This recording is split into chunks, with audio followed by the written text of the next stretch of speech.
Hi, I'm Mike Ryan. In a previous video and blog article, we addressed the topic of turquoise grading. And in that article and in that video, I explained the R2 rules for turquoise grading, which stand for Roberts-Ryan. And you can learn all about how to do that grading by taking a look at the video again and at the article. In this video, which is Turquoise Grading Part 2, I thought it would be interesting to compare different grades, which means different quality of turquoise coming from 4 different mines. And you know, there's a real dependence upon identification of turquoise and grading, because there can be such a wide range of looks from the same mine.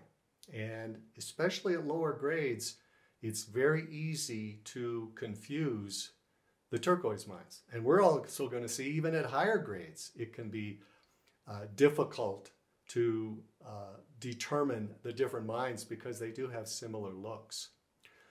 The 4 mines we're going to look at are Lander Blue, King Manasseh, Royston, and Carico Lake. So I hope you enjoy this exercise in turquoise identification and grading. In this grading exercise, we're also going to be looking at turquoise identification.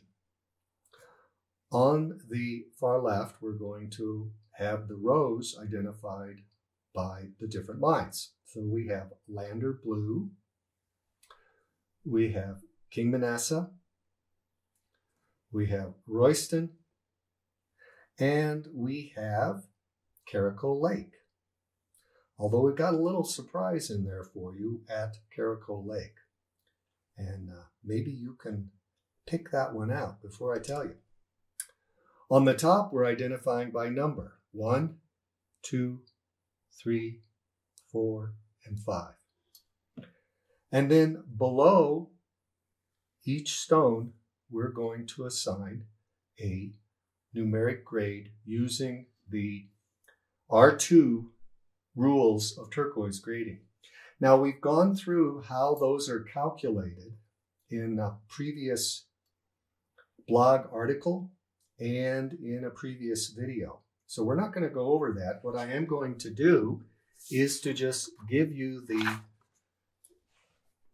grades that I've given, both the numeric grade and then the classification, which goes from mid-grade, high grade, very high grade, and gem grade.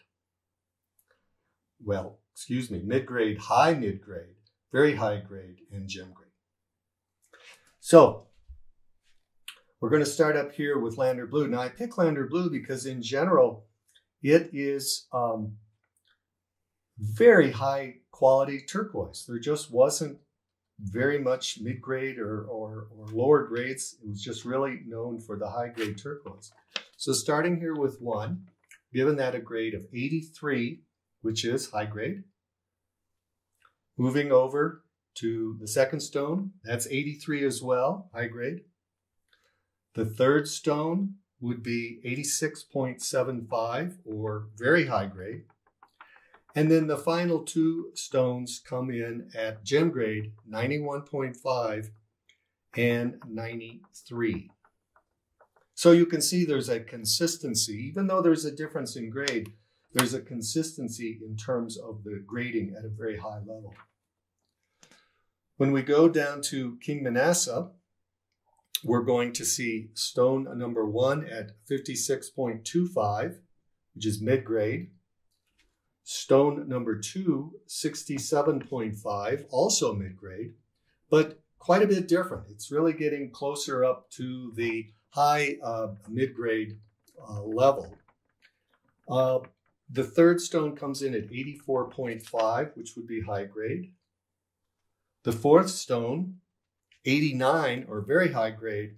And finally, the last stone in that beautifully cut teardrop oval is 91.75 or gem grade. So we do see a range here at King Manasseh between the mid-grade and the high grade. Now, everyone's going to have a subjective viewpoint on some of these stones, and how I see a particular color may be different than somebody else. How somebody reacts to blue versus green, or a combination of blue-green, is going to vary. But generally speaking, the grades are going to fall, in my experience, within a range where, regardless of whether you're grading at 2 or 3 points differently in terms of the numeric grade, it's going to fall into the same classification. We then go down here to the Royston, and we start off with stone number 1 at 62.5 mid-grade. Stone number 2, 76.75, high mid-grade. Stone number 3 at 90.25, very high grade. And stone number 4, I'm giving it the same grade, 90.25. There's a lot of similarity in terms of color and matrix in those two stones.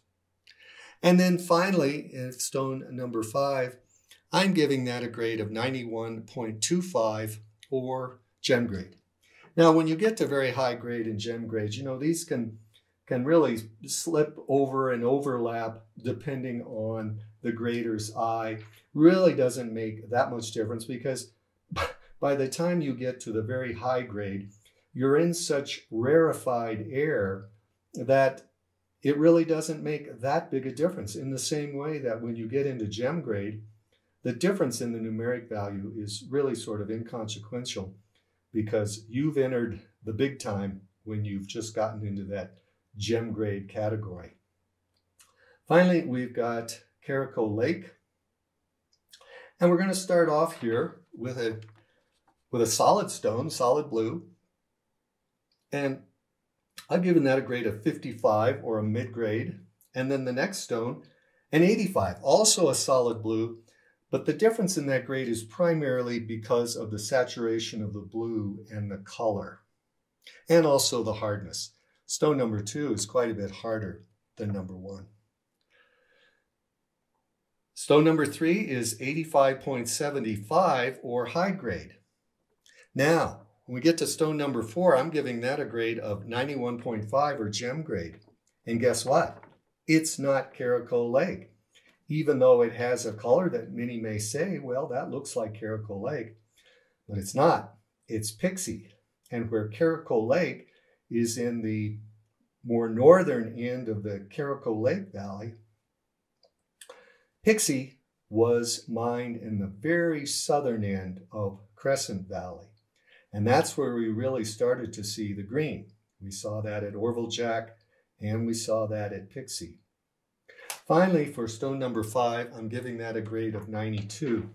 It really has what we would consider to be the characteristic green color with the matrix that we're looking for in the highest grades of Carico Lake. So I hope this exercise has demonstrated 2 things. One, a little bit more about grading different grades of turquoise from the same mine. And secondly, how grading can be an asset when it comes to turquoise identification, when you start looking at the various range of grades at different mines.